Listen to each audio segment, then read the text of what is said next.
Ley para enfrentar el conflicto armado que sube el IVA desde este 1 de abril próximo se publicó este 12 de marzo en el registro oficial y entró en vigencia. Asamblea aprobó el proyecto de reforma a la ley del IES con 95 votos a favor. Ex vicepresidente Jorge Glass sigue en la Embajada de México, así lo confirmó la Cancillería. Velan los restos de los 3 menores fallecidos durante un deslizamiento de tierra ocurrido en una playa de la parroquia Pozorja. Personal del municipio de Guayaquil realizó una inspección en el lugar de la tragedia. En lo internacional, renuncia primer ministro de Haití tras la presión de los grupos armados que tienen bajo control al 80% de la capital Puerto Príncipe. Así empieza la noticia. Emisión estelar.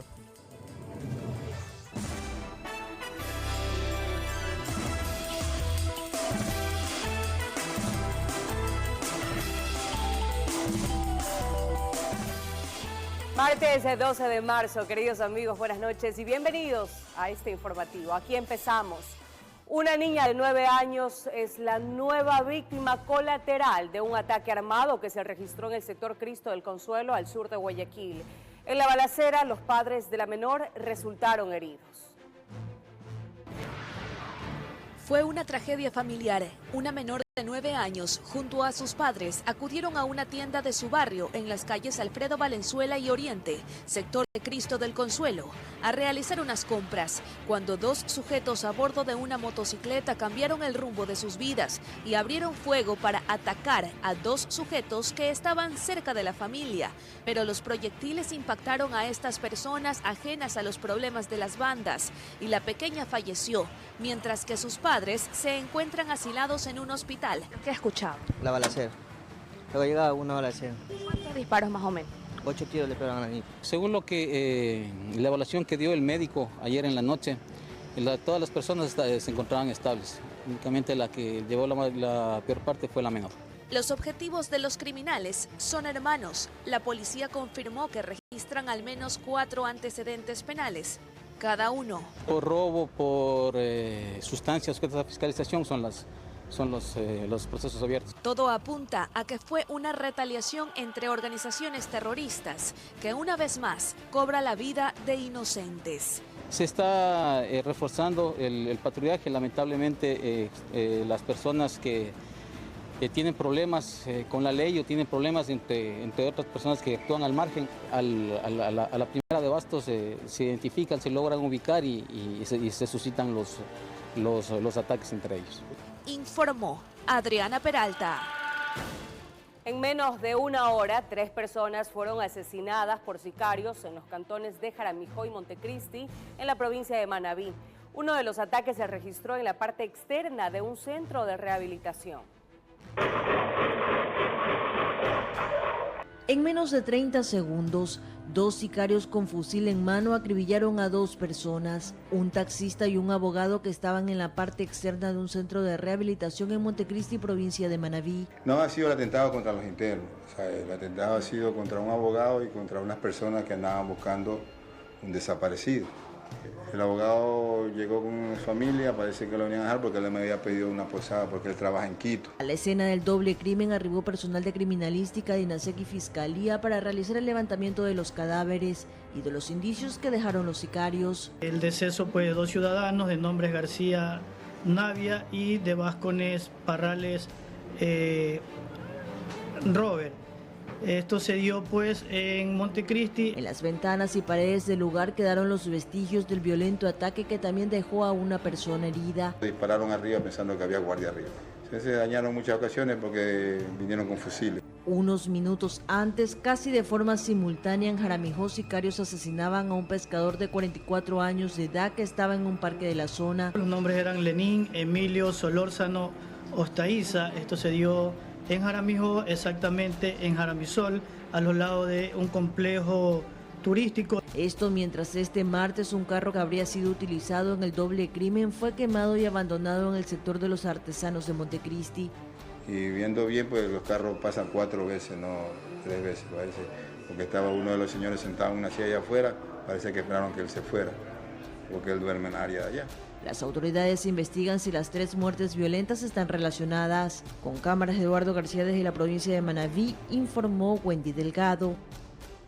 Hallan un cuerpo maniatado en el estero en el suroeste de Guayaquil.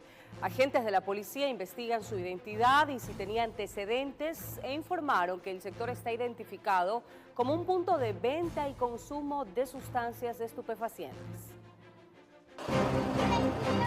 Amanecía cuando el cuerpo flotaba en el estuario del suburbio y los habitantes entraron en ansiedad. Estaba barriendo aquí la vereda, pasó el patrullero para acá. Ya cuando me metí al baño, y es que mi hija me llamaba y me decía, mami, dice, han encontrado un ahogado. Le digo, ¿qué? Le digo, ¿a dónde? Me dice, aquí. Sucedió en el circuito Cisne.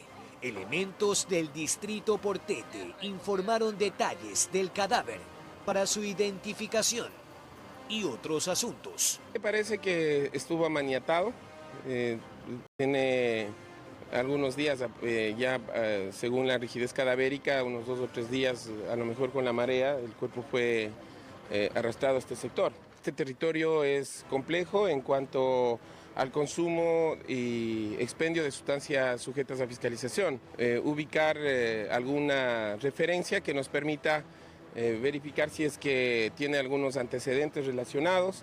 Ahora lo que procede es cotejar información a cargo de la DINASED. Tenemos una denuncia por desaparición, vamos a verificar si es que es el mismo ciudadano. En los últimos días, la desarticulación de 3 bandas y el decomiso de decenas de armas permitieron disminuir la cresta criminal en un 43%. Informó Jorge Escobar. La Cancillería afirmó que Jorge Glass permanece en la Embajada de México en Quito, esto tras alertas de fuga. Además, se anuncia la llegada de delegaciones mexicanas a Ecuador. Que el ex vicepresidente Jorge Glass continúe en la Embajada de México en Quito, asegura la Cancillería tras mantener conversaciones con los representantes de dicha sede diplomática. La aclaración se da luego de alertas de un supuesto intento de fuga. Quisieron redoblar los controles en la frontera con Colombia. Estamos realizando los controles en todos los pasos, no únicamente en los pasos regulares, sino en los pasos irregulares que tenemos aquí alrededor del cordón fronterizo. Sobre Jorge Glass existe una orden de captura. El ex vicepresidente es requerido por la justicia en las investigaciones por desvíos de fondos en la reconstrucción de Manabí tras el terremoto del año 2016. El Ministerio de Relaciones Exteriores, a través de un comunicado, informó que existe un canal diplomático directo y fluido con México y que en los próximos días se recibirá una delegación de dicho gobierno para tratar asuntos bilaterales. Desde diciembre del año pasado, Jorge Glass se encuentra en la Embajada de México en Quito en calidad de huésped. Ha solicitado un asilo diplomático, pero hasta la fecha no hay respuesta. La vigilancia en Ecuador en este momento estaría reforzada por estar bajo un conflicto armado interno. Una fuga en estas condiciones podría generar problemas políticos, diplomáticos y de seguridad. Sin embargo, estas prácticas no son nuevas. Su coidearia María de los Ángeles Duarte, también requerida por la justicia, fugó del país en agosto del año 2020 desde la Embajada de Argentina. Informó Valeria Navarro. La ley para enfrentar el conflicto armado que sube el IVA desde el 1 de abril próximo se publicó este 12 de marzo en el registro oficial y entró en vigencia.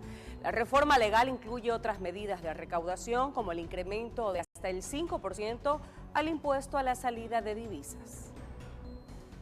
Este martes 12 de marzo fue publicada en el primer suplemento del registro oficial 516, la ley orgánica para enfrentar el conflicto armado interno, la crisis social y económica. Así, entra en vigencia casi un mes después de que el Pleno de la Asamblea Nacional se allane tácitamente al veto parcial del presidente de la República, Daniel Noboa. Recordemos que la normativa dispone el alza del impuesto al valor agregado IVA del 12 al 13% de manera permanente, pero también permite que el Ejecutivo la eleve hasta el 15% con un informe del Ministerio de Economía y Finanzas, que es justamente lo que ocurrió. Este valor diferencial será tributado por los ecuatorianos desde el 1 de abril próximo. A través de esta ley, también se sube el impuesto a las utilidades de los bancos y cooperativas de ahorro y crédito. Se exige una contribución temporal del 3,25% sobre las utilidades netas del 2022 para grandes empresas y el incremento de hasta el 5% al impuesto a la salida de divisas. El gobierno nacional pretende obtener en general 1.400 millones de dólares para financiar este conflicto armado interno que busca luchar contra el crimen organizado, informó Maite Morán. Con 95 votos a favor se aprobaron las reformas a la ley del IES que, entre otras cosas, modifica su directorio de 3 a 5 miembros. Veamos los detalles. Todos, a excepción de la bancada oficialista ADN, votaron a favor de las reformas a la Ley de Seguridad Social. El principal cambio es aumentar de 3 a 5 los miembros que integren el directorio del IES. Van a estar representados y van a ser elegidos por sufragio, tanto los representantes de empleadores, de jubilados, de afiliados dependientes y de afiliados voluntarios. El único que enviaría, se elegiría vía una terna es el delegado del Ejecutivo y se elegiría en la Asamblea Nacional vía resolución. Si bien los trabajadores tendrán más representación, para Henry Llanes, quien presentó esta iniciativa ciudadana, la ley aprobada perdió su esencia, porque seguirá siendo el delegado del Ejecutivo, el presidente del directorio. ¿Cómo el gobierno, si controla el Seguro Social, si controla el Banco del IES, cómo el gobierno se va a cobrar a sí mismo esa enorme deuda? Además, en la ley se eliminó la propuesta de que el Estado, como forma de pago, entregue transferencias de acciones de empresas o de entidades financieras. Hoy, ¿cuál fue el argumento que dijeron desde la comisión? Es de que pueden darles acciones que son no buenas, llamemos de los ferrocarriles del Estado, que sea de TAME, y eso es lo que hoy dijeron, vea, en definitiva no vaya aquello. Pero, ¿cómo queda ahorita el tema del repago? No hay nada, eso depende de la voluntad del presidente de la República. Sin embargo, hay quienes consideran que la ley sí obligará al Estado a pagar su deuda a través de la disposición transitoria segunda. Lo que establece es que en 4 meses tiene de plazo para poder conciliar la deuda, sentarse y ver cuál es el monto real de deuda. Si en estos 4 meses se establece un cronograma, es obligación del Estado poder ir saldando esta deuda dentro de los presupuestos de cada año. Cuánto debe el Estado al IES no se conoce con exactitud. Por ello, el Ministerio de Finanzas y el director general del IES deberán sincerar las cifras, acordar un plan de pagos en un plazo máximo de 10 años. Pero como se dijo en un inicio, el oficialismo se abstuvo en estas reformas y es muy probable que desde el Ejecutivo llegue un veto parcial o una objeción total y el proyecto no pueda ser tramitado en un año. Informó Valeria Navarro. 22 horas con 17 minutos y nos enlazamos con Charlie Pisa y el reporte de un hecho violento en Guayaquil. ¿Qué ha pasado, mi querido Charlie? Buenas noches, te escuchamos. Así es, Ana y amables televidentes, buenas noches. Estamos en el bloque 4 del Flor de Fortería. Esto es el distrito Nueva Prosperina, donde la Policía Nacional hace unos instantes ha acordonado el área, aquí en el Fortín, donde hay un ciudadano que cerca de una vivienda, pero que no le pertenece a él, es donde fue asesinado de varios impactos de balas aproximadamente 1 hora, según los habitantes de este sector del noroeste de la urbe porteña, donde están por ahora recabando más información de ese nuevo hecho violento. Justo han fijado algunos indicios en la vereda, en el bordillo, en el asfalto, hace unos instantes, y también están verificando si hay o no algunas pertenencias de la víctima. Según las personas que habitan cerca en este barrio, mencionan de que él caminaba por ese lugar cuando fue interceptado por varios sujetos quienes abrieron fuego, al menos por unas 5 ocasiones. Lamentablemente lo dejaron sin vida en aquel sitio. Por ahora está el vehículo de medicina legal también tratando de esperar el procedimiento de los agentes de criminalística para hacer el respectivo levantamiento del cadáver de ese nuevo caso de sicariato que se ha presentado en el Fortín. Esto es el distrito Nueva Prosperina, uno de los distritos donde ha habido un leve repunte sicariatos en las últimas semanas. Son las 10 de la noche con 18 minutos y el carro Medicina Legal en ese momento ha llegado desde el sector de Pascuales, donde también estuvimos hace unos minutos en otra cobertura periodística. Ahí se registró otro asesinato, esta vez en el sector conocido como Paquilla. Ahí un joven también recibió varios impactos de bala en la cabeza.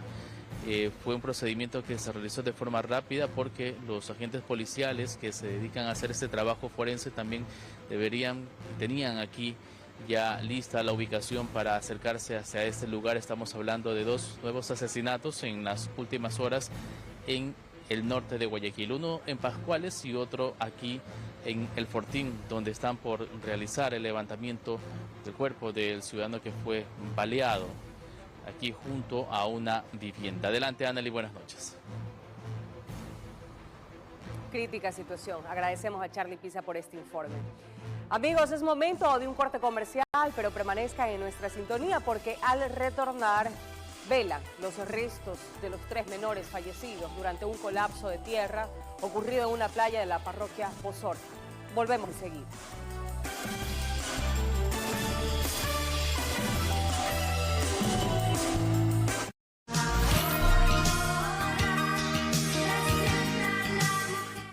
El nuevo Elbrus Flash bebible, con tecnología Liquid Shot y su intenso sabor. La mejor decisión para un alivio flash de dolores de cabeza, fiebre y malestares de la fiesta.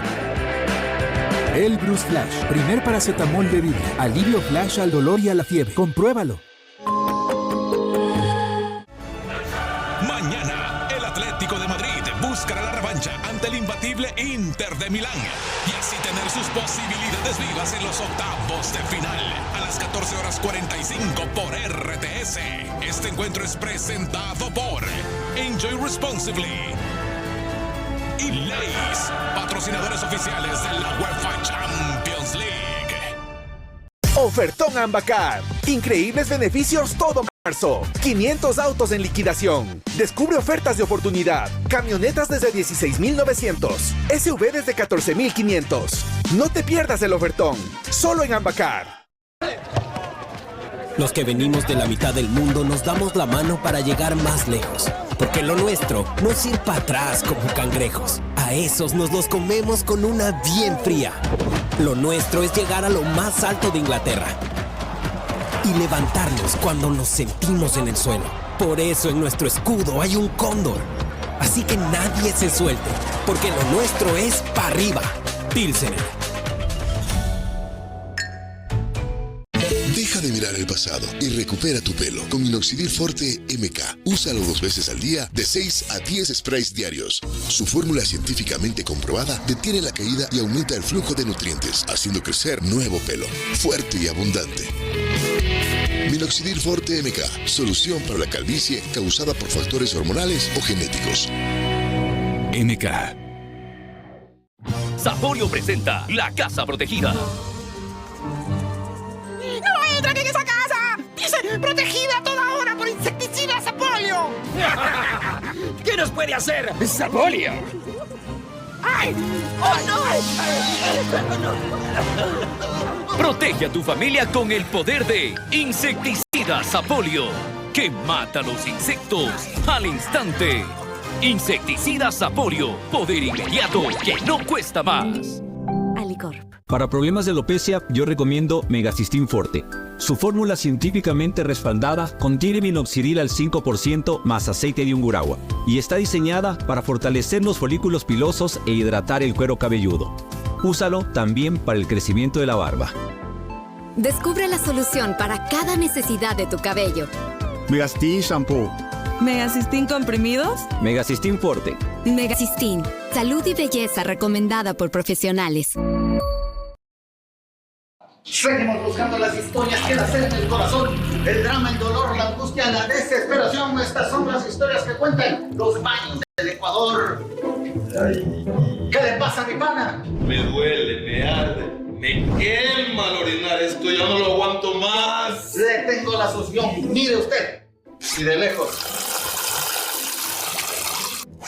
Y de lejos. Aquí está la fórmula de Cupido. Se le acabaron los problemas. Se la dejo ahí, mi pana.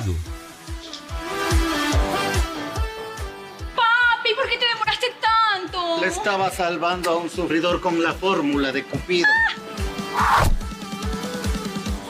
¡Maestro!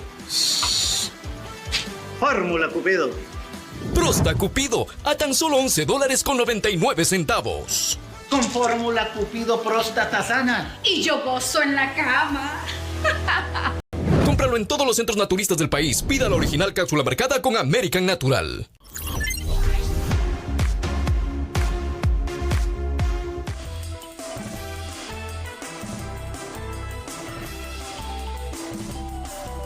Estamos de regreso con lo anunciado.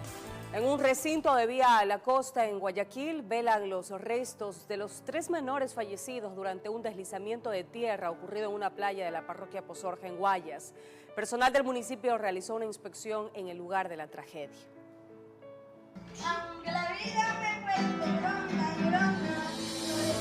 Salieron de casa con la ilusión de celebrar el cumpleaños de uno de sus primos, pero regresaron un día después, dentro de féretros. Eso es lo que le ocurrió a Carlos Bran González, de 11 años, Dasha Santos León, de 10, y Kaylee Holguín León, de 2 años. Los 3 fallecieron luego de quedar sepultados durante un colapso de tierra en la playa El Delfín, parroquia Pozorja, provincia de Guayas. Necesitamos mucha ayuda. Queda un niño, queda un padre sin sus 2 hijas, sin su hermano. ¿No vi un letrero, una señal que decía peligro, advertencia? No, porque en ningún momento hubo una advertencia, nadie les comunicó, ¿sabe qué? Aquí ha habido derrumbes anteriores. La comuna del Delfín cuenta con un diámetro de 52 hectáreas y alrededor de 800 casas, en las que habitan aproximadamente 2.500 personas. En el 2015, la directiva construyó un monumento gigante, situado a pocos metros del lugar de la tragedia. Pero desde hace 3 años, el balneario viene perdiendo espacio por el incremento del nivel del mar. ¿Cuáles son las afectaciones económicas que están teniendo en estos últimos años? Que no hay turismo, la gente viene, ve cómo está el lugar y se regresan por ahí mismo. No tenemos apoyo, somos como un barco sin un capitán que realmente nos pueda ayudar. El director de gestión de riesgos del municipio de Guayaquil, Alex Anchundia, realizó una inspección a lo largo de la playa y constató que existen varias edificaciones afectadas, entre ellas la escultura del delfín. Lo que vamos a hacer es buscar la manera de señalizar todo este sector para que las personas que vienen, los turistas, conozcan de los riesgos. ¿Qué va a pasar con el monumento? El monumento, ahorita que vamos a terminar de hacer el informe, analizar si realmente genera un riesgo para las personas y puede ser demolido o realizar los mantenimientos correspectivos por parte de la comunidad. Los restos de los 3 pequeños están siendo velados en la comuna La Calmosa, ingresando por el kilómetro 20 de Vía a la Costa, mientras que 2 de los sobrevivientes, una adulta y un niño de 2 años, permanecen bajo pronóstico reservado en diferentes casas de salud, informó Jorge Salazar. En 2 meses se podría dar la renovación parcial de los miembros del Consejo Nacional Electoral tras el pronunciamiento de la Procuraduría. La idea de que no pueden ser removidos en funciones por estar en periodo electoral pasó a segundo plano. La permanencia de algunos miembros del Consejo Nacional Electoral CNE sería cuestión de meses, una vez que la Procuraduría General del Estado dio luz verde al Consejo de Participación Ciudadana y Control Social para que continúe con el concurso para la renovación parcial del organismo, dejando sin piso el hecho que al estar en periodo electoral no pueden ser removidos. Hay que cumplir lo que manda la Constitución, que obligue a la renovación parcial de los miembros del Consejo Nacional Electoral, 3 en un periodo, 2 en el otro. Y con esta teoría que asustó a ciertos miembros del Consejo de Participación Ciudadana, simplemente no hicieron los concursos. Y ellos están en funciones prorrogadas ilegalmente desde hace más de 4 años. Medardo Leas, expresidente del entonces Tribunal Supremo Electoral, lamenta que el interés de la clase política ha mantenido a los actuales consejeros en funciones. Porque tienen un Consejo Nacional Electoral que es ciego, sordo y mudo en el control del gasto electoral. La responsabilidad recae en el Consejo de Participación, que tendrá que sortear algunos inconvenientes, como es completar la comisión de selección del concurso, tomando en cuenta que un comisionado renunció y su suplente está siendo procesada en el caso Purga, encontrándose prófuga de la justicia. No es solamente la comisionada ciudadana de selección, sino también falta el delegado de la función legislativa. Nosotros estábamos esperando este pronunciamiento para ya también solicitar a los delegados de la función legislativa. Eso es algo que el día de hoy también ya lo he procedido a solicitar a la función legislativa para que me envíe, en este caso, a 2 delegados, porque no está ni el principal ni el suplente. Falta de posesionar el de la función judicial. Nicole Bonifaz, presidenta del Consejo de Participación Ciudadana, recuerda que tendrán que sortear otras dificultades por recursos presentados. Y pues ahora con la nueva sentencia del 19 de enero es algo que tenemos que analizar para ver con qué reglamento sería el que queda. Si es que es el reglamento con el que se inició, entonces ya faltaría pues la fase de la prueba oral, en este caso, impugnaciones, y eso sería básicamente. Calcula que en 2 meses culminará la tarea encomendada. El momento que el Consejo de Participación Ciudadana y Control Social me notifique que han terminado mis funciones, yo me retiraré. He cumplido con mi país. E inmediatamente se iniciará con la segunda fase de renovación, informó Héctor Romero. Varias bancadas de la Asamblea Nacional han expresado su interés por fiscalizar a las élites políticas y legislativas involucradas en el caso de delincuencia organizada denominado Purga. En la Asamblea Nacional no se habla de otra cosa que no sea el caso Purga. En la jornada de este martes, los legisladores de Construye intentaron por segunda ocasión cambiar el orden del día para apoyar la gestión de la fiscal general. Sin embargo, fracasaron en su intento. Nos niega el cambio del orden del día nuevamente. Eso representa, sin duda alguna, una agenda plenamente identificada de un termómetro hacia un posible juicio político a la fiscal general del Estado.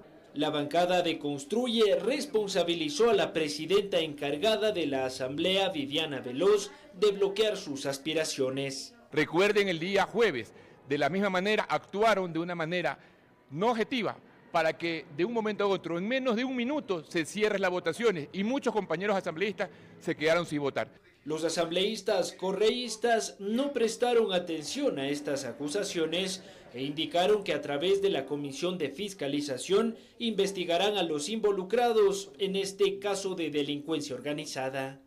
Convocamos el viernes a María Josefa Coronel, exdirectora de la Judicatura del Guayas, que ha sido denunciada en múltiples ocasiones por meterle la mano a la justicia. Y que el Pleno de la Asamblea Nacional conozca con detalle las responsabilidades políticas y administrativas de aquellos que, utilizando la calidad de asambleístas, se beneficiaron o beneficiaron a terceros, torcieron sentencias o pretendieron hacerlo. Si tiene el asambleísta Ron Eliaga que comparecer a la comisión, ser investigado, pues será investigado. En los pasillos de la Asamblea también se hablaba de la creación de una comisión ocasional que investigue estos casos. No obstante, esa pretensión parece haberse desvanecido. Como fiscalización quisimos hacerlo, sin embargo se nos ha dicho que esto ya está en fiscalía, e inclusive conocemos que un ex asambleísta está detenido, entonces no podemos ir más allá de aquello. Estamos tratando de vincular el caso directamente Purga con el manejo de la justicia. En un plazo máximo de 60 días, la Comisión de Fiscalización deberá presentar un informe pormenorizado sobre las responsabilidades políticas identificadas en los casos Purga y Metástasis.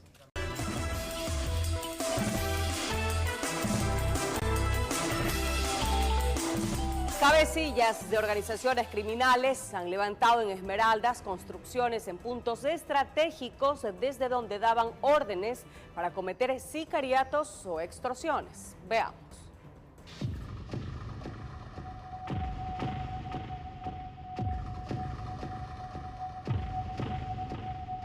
Desde los aires se pueden ver las construcciones.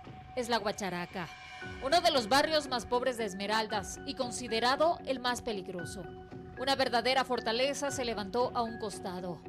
Hablan a voz baja del negro Willy o del comandante Willy, líder de los tiguerones, quien se encuentra prófugo de la justicia y a quien pertenecería esta pequeña mansión con piscina.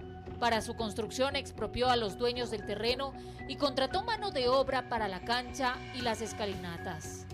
Vivía con su seguridad, unas 50 personas, hasta que llegaron los militares a buscarlo.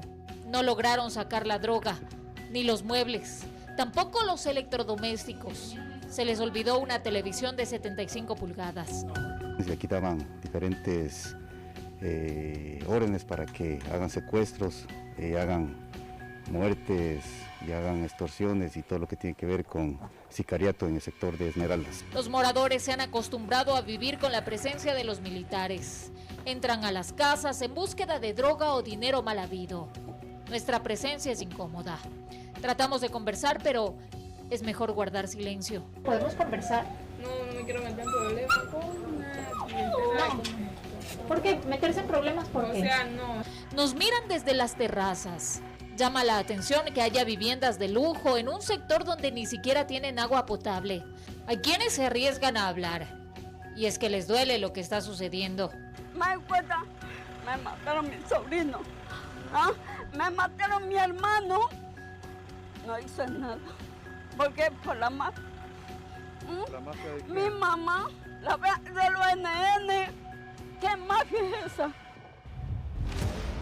Abandonamos ese barrio y a bordo de una lancha en San Lorenzo atravesamos el manglar. Hay embarcaciones que transportan combustible. El Océano Pacífico se convierte en la zona perfecta para transportar alcaloide. Llegamos a Palma Real, límite fronterizo con Colombia. Es parte de la ruta de narcotraficantes y contrabandistas. Las casas de madera fueron levantadas en medio del agua y de eso se aprovechan las organizaciones criminales. Los malos, como los llaman, se han ido desde que llegaron los militares. Les dicen que les vienen a cuidar. Pero ellas se fueron y no han vuelto más. No hay agua potable ni energía eléctrica y la atención en salud es escasa. Casi medicina no hay, llega pero se acaba rápido por lo que la población eran 200 casas, ahora son 615 casas. Desde el último estado de excepción se han reforzado los controles. La consigna es proteger a la población y frenar las actividades ilegales enraizadas en una provincia que ha tenido ancestralmente que convivir con ellas. En nuestra próxima entrega conoceremos cómo se va reactivando de a poco la economía en Esmeraldas. Con cámaras de Luis Fernández en San Lorenzo, informó Marilyn Jaramillo. Guayaquil y las principales ciudades del país han registrado en este primer trimestre de 2024 un descenso en la cifra de muertes violentas. Los ciudadanos aseguran que de a poco ha ido disminuyendo los sicariatos en sus sectores.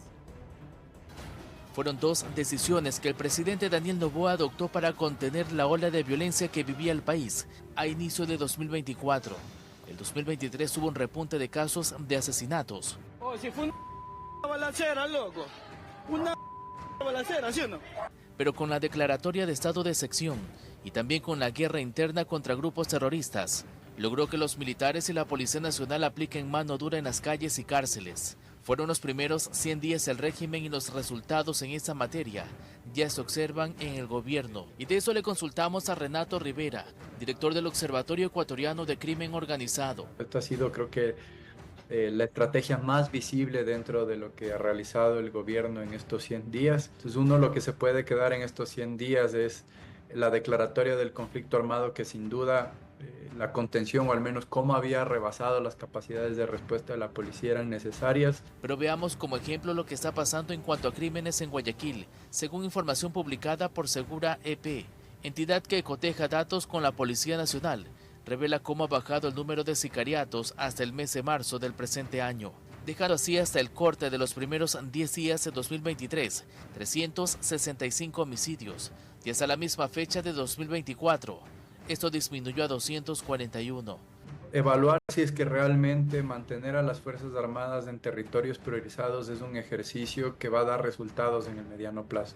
O tener a las Fuerzas Armadas para realizar estos ejercicios de control podrán ser quizás un poco más largos que el resto. Mientras que los ciudadanos en las calles también ven cómo paulatinamente esto ha mejorado en sus barrios, donde el año pasado no podían en ocasiones ni salir de casa. Ya estaba como que estábamos en la pandemia, que encontrábamos los muertos por ahí botados. Y en eso ya como que se estaba haciendo costumbres. Y ahorita sí está disminuyendo bastante. Ya no se escuchan tantas noticias de que La gente no podía salir al centro, no salían con las familias a comer los fines de semana. Ahora ya se siente más tranquilidad.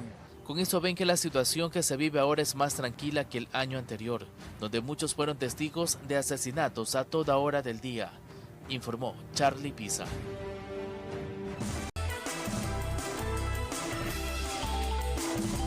(22:49). Más noticias para ustedes, queridos amigos. El presidente de la República, Daniel Noboa, cumplió agenda en Manabí, donde asistió a la ceremonia de celebración de fundación de la capital Portoviejo. El primer mandatario se refirió sobre temas como la consulta popular y la atención a zonas afectadas por las lluvias en territorio manabita. En primera fila estaban algunos ministros y varias autoridades locales como provinciales. En ese salón se realizó la sesión solemne en la que Portoviejo celebraba 489 años de fundación. El presidente de la República fue invitado y asistió. En su discurso indicó lo que han realizado como gobierno ante las pérdidas que han dejado las fuertes lluvias en las últimas semanas. En todo Manabí hemos desplegado brigadas del Ministerio de Agricultura y Ganadería, así como del Ministerio de Inclusión Económica y Social y el Ministerio de Transporte y Obras Públicas, para atender a todos los afectados por la temporada invernal. Asimismo, en ese evento de la capital de la provincia de Manabí, señaló el trabajo que están ejecutando contra la delincuencia y grupos terroristas y lo que se necesita para darle más contundencia a la lucha para que regrese la paz al país. La consulta popular es el mecanismo para garantizar y mantener todo lo que hemos conseguido en este combate a las mafias narcoterroristas. Juntos construimos el futuro, el desarrollo y fortaleceremos a la democracia. Por su parte, el alcalde Javier Pincay agradeció al gobierno por el respaldo que han tenido y asimismo especificó los montos que han conseguido como cabildo para obras. Esperamos invertir 188.5 millones de dólares en proyectos que incluyen obras sanitarias donde nunca antes había, como es la zona norte de Portoviejo. Esta fue parte de la agenda del primer mandatario en tierra manabita durante este martes, informó Charlie Pisa. A pesar de contar con las mayores reservas de agua dulce en el mundo, América Latina presenta problemas para su distribución entre sus habitantes, pues se calcula que más de 140 millones de personas no cuentan con el suministro del líquido vital. A continuación, un reportaje sobre esta situación.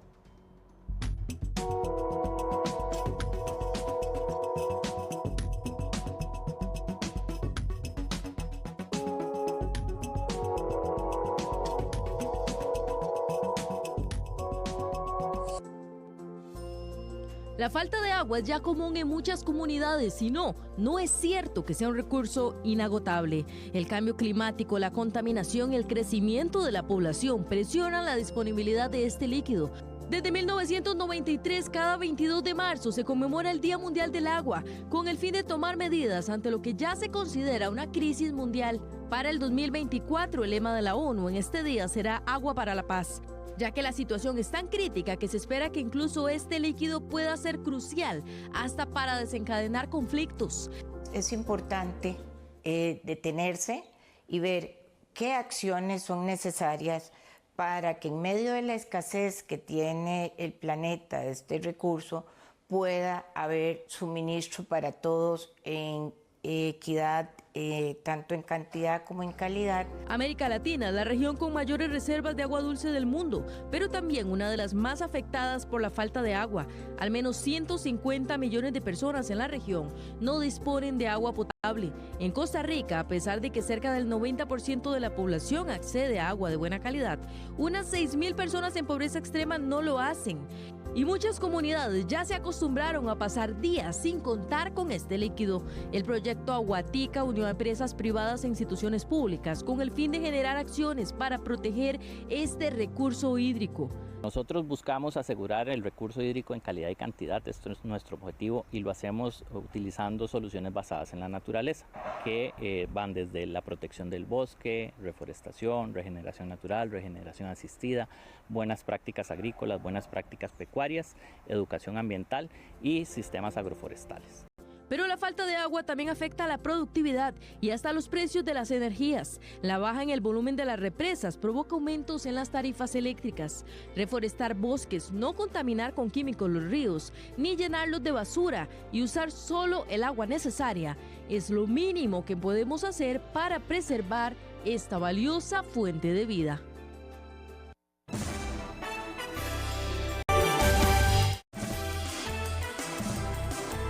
Mucha atención, amigos, porque Inocar pronostica aguaje y mareas altas en Guayaquil que podrían generar inundaciones en las zonas cercanas al río Guayas pese a la no presencia de lluvias. El director del Instituto Nacional de Oceanografía de la Armada explica que áreas situadas a orillas del río Guayas podrían verse afectadas por inundaciones. Esto por dos situaciones naturales que coinciden en estos días. En la actualidad el presente proceso es un aguaje máximo, entonces se observan amplitudes mayores de marea. Y asimismo tenemos el desarrollo de un oleaje que está presente desde hoy hasta el día 14 y que básicamente está presentando amplitudes de ola en la parte continental de hasta 1.70 metros de altura y en la parte insular de aproximadamente 2 metros, con periodos de 18 segundos que al reventar en las zonas costeras genera condiciones, en este caso, que podrían afectar. Es así que áreas como el Malecón, la avenida Pedro Menéndez y la Benjamín Rosales podrían llenarse de agua proveniente del río Guayas. En las zonas urbanas principalmente cuando tenemos una coincidencia del evento de marea alta o pleamar con lluvias fuertes, con precipitaciones fuertes en los diferentes lugares, principalmente urbanos, se ven afectados los sistemas de drenaje y ocurren inundaciones en diferentes zonas bajas principalmente. Los sectores perjudicados podrían ser más si se registran precipitaciones en la ciudad. Y si bien no podemos evitar la presencia de los fenómenos naturales, sí debemos mantener los sistemas de drenaje limpios para que el agua pueda fluir y que no ingrese a nuestras casas, informó Maite Morán. Así concluimos, amigos. Un fuerte abrazo para todos ustedes. Recibimos